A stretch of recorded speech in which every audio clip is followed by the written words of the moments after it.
Hello friends, कैसे हो? Welcome to our channel. दोस्तों, आज हम देखेंगे पत्रकारिता। What is mean by journalism. देखिए, पत्रकारिता समाचार को इकट्ठा करके, आकलन करके बनाने के बाद प्रस्तुत करने की एक गतिविधि है। उसे हम पत्रकारिता कहेंगे। पत्रकारिता का देखिए, पत्रकारिता एक अंग्रेजी शब्द जर्नलिज्म का हिंदी रूपांतर है, जिसका हिंदी में मतलब होता है दैनिक या फिर रोजनामा। साधारण शब्द में बताए तो पत्रकारिता का हिंदी में मतलब होता है दैनिक जीवन में होने वाली घटनाएं। देखिए, पत्रकारिता मीन्स अपने को समाचार को इकट्ठा करना है, उसको प्रॉपर तरीके से एनालाइज करना है और उसके बाद उसको फ्रेम देना है अपने को, और उसके बाद अपन उसको प्रेजेंट करेंगे, इसको हम पत्रकारिता बोलेंगे। अब हम पत्रकारिता के कुछ टाइप्स है, उसको अपन प्रॉपर तरीके से समझेंगे फ्रेंड्स। जैसे कि दोस्तों, पत्रकारिता के 10 मुख्य प्रकार हैं। विशेष रूप से अपन उसका अध्ययन करेंगे। और ऐसे तो अगर अपन बोलेंगे तो और अनेक भी डिफरेंट टाइप्स भी है, लेकिन हम अपन मेन इम्पोर्टेंट 10 प्रकार के बारे में विशेष रूप से जानेंगे। पहला, खोजी पत्रकारिता। खोजी पत्रकारिता में देखिए क्या बताया गया है। इस प्रकार की पत्रकारिता में तथ्यों, घटनाओं को जांच पड़ताल के द्वारा पेश किया जाता है। इस प्रकार की पत्रकारिता में घटना की सटीक जानकारी निकाली जा सकती है। हालांकि यह पत्रकारिता राष्ट्रीय सामाजिक विज्ञान को प्रभावित करता है। ठीक है ना। खोजी पत्रकारिता का प्रयोग सरकार की योजनाओं के आकलन, दूरदर्शन और आकाशवाणी के कार्यक्रम और विभिन्न प्रकार की संरक्षण की सटीक जानकारी के लिए किया जाता है। ये खोजी पत्रकारिता में विशेष ध्यान रखिएगा, जो तथ्य और घटनाओं का विशेष रूप से आकलन किया जाता है, उसके बाद उसको प्रस्तुत किया जाता है। खोजी पत्रकारिता में खोज को विशेष महत्व दिया जाता है। और खोजी पत्रकारिता का उपयोग कहाँ पे होता है, जैसा दूरदर्शन हो गया, आकाशवाणी हो गया, और विभिन्न प्रकार के जो कार्यक्रम है उसकी सटीक जानकारी निकाली जाती है खोजी पत्रकारिता में।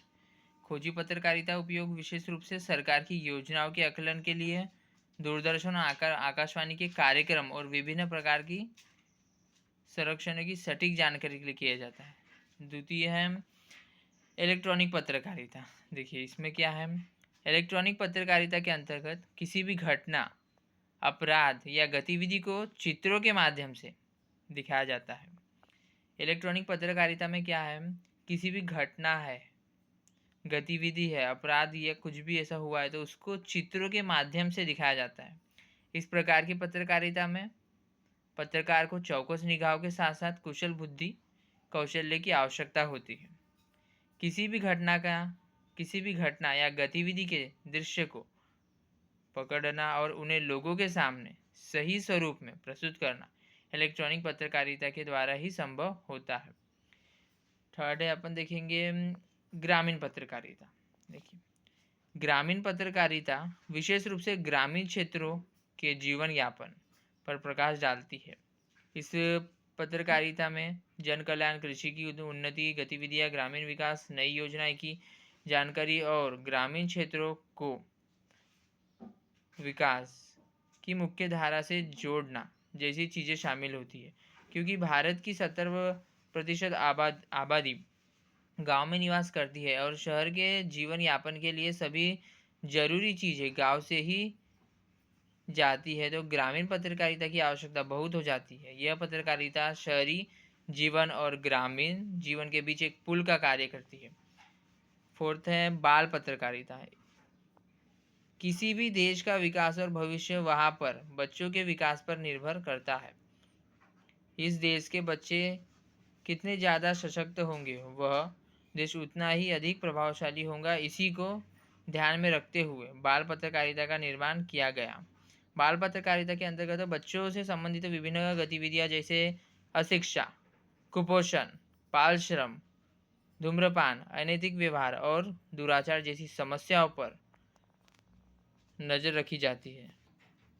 इसके साथ साथ यह पत्रकारिता बच्चों के उन पहलुओं पर भी नज़र डालती है जिससे उनकी जिज्ञासा की भावना विकसित हो सके और बच्चे अंधविश्वास जैसी रास्ते से बाहर निकल कर ज्ञान के उजाले में आ सके। फिफ्थ है विज्ञान पत्रकारिता। आप तो जानते ही है कि आज का युग विज्ञान का युग माना जाता है। विज्ञान से संबंधित विभिन्न प्रकार की देश विदेश गतिविधियाँ पर नज़र रखने के लिए विज्ञान पत्रकारिता का निर्माण किया जाता है। इस प्रकार की पत्रकारिता में आप विज्ञान से संबंधित विभिन्न प्रकार की खबरें, जैसे नए नए शोध, औषधियाँ, उपग्रह, स्पेस सेंटर आदि से परिचित होते रहते हैं। आर्थिक पत्रकारिता विशेष महत्व है। पैसा लगभग हर इंसान की ज़रूरत होती है और पैसा कमाने के लिए लोग अलग अलग तरीके भी अपनाते हैं।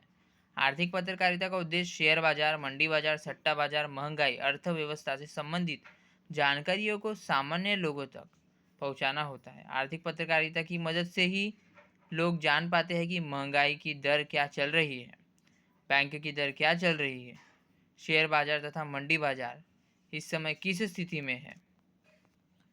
फिल्म पत्रकारिता।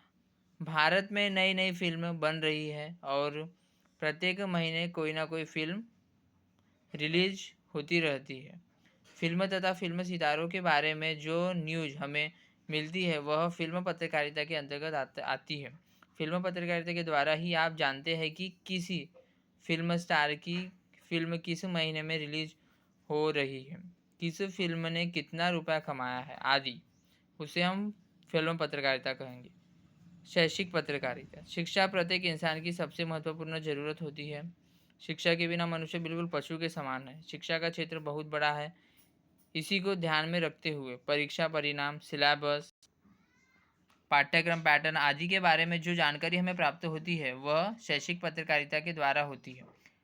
शैक्षिक पत्रकारिता के अंतर्गत विद्यार्थियों की समस्याएं, शिक्षकों की समस्याएं, नए विश्वविद्यालय और कॉलेज की स्थापना और शैक्षिक पत्रकारिता जैसी खबरें पढ़ते हैं। खेल पत्रकारिता। खेल अच्छे स्वास्थ्य के लिए एक महत्वपूर्ण भूमिका निभाता है। भारत सरकार के द्वारा भी खेल के क्षेत्र में बहुत उत्कृष्ट प्रयास किए जा रहे हैं, जैसे खेलो इंडिया विंटर गेम्स, खेलो इंडिया, यूनिवर्सिटी गेम्स आदि। कबड्डी से लेकर क्रिकेट तक और वॉलीबॉल से लेकर फुटबॉल तक आपको खेलों के बारे में जो खबर प्राप्त होती है उसे हम पत्रकारिता के अंतर्गत रखा जाता है। खेल पत्रकारिता के द्वारा ही आप विभिन्न खिलाड़ियों के बारे में, विभिन्न खेलों के बारे में और देश विदेश के बीच में हो रही विभिन्न श्रृंखलाओं, सीरीज के बारे में जानकारी प्राप्त कर पाते हैं। साहित्यिक और सांस्कृतिक पत्रकारिता। जब साहित्यिक और सांस्कृतिक रचनाओं के बारे में विचार किया जाता है तब साहित्यिक और सांस्कृतिक पत्रकारिता का महत्व बढ़ जाता है। इस प्रकार की पत्रकारिता के माध्यम से आप संस्कृत साहित्य, पुस्तक समीक्षा, साहित्य सृजन, साहित्यिक संगोष्ठी, कवि सम्मेलन, नृत्य समारोह और मुशायरे के बारे में जानकारी प्राप्त करते हैं। उसे हम साहित्यिक और सांस्कृतिक पत्रकारिता कहेंगे। दोस्तों, आज हमने पत्रकारिता का मीनिंग देखा विशेष रूप से, और उसके उपरांत हमने 10 प्रकार देखे। पहला खोजी पत्रकारिता, दूसरा इलेक्ट्रॉनिक पत्रकारिता, तीसरा ग्रामीण पत्रकारिता, चौथा बाल पत्रकारिता, पांचवा विज्ञान पत्रकारिता, छठवा आर्थिक पत्रकारिता, सातवां फिल्म पत्रकारिता और आठवां है शैक्षिक पत्रकारिता, नौवां खेल पत्रकारिता और 10वां अपना साहित्यिक और सांस्कृतिक पत्रकारिता। वेरी इंपॉर्टेंट है दोस्तों, आपके एग्ज़ाम के पॉइंट ऑफ व्यू से भी और नॉलेज के पॉइंट ऑफ व्यू से प्रॉपर तरीके से अंडरस्टैंड कीजिए, इसको लर्न कीजिए। Thank you friends watching this video. मिलते हैं दोस्तों नेक्स्ट वीडियो में।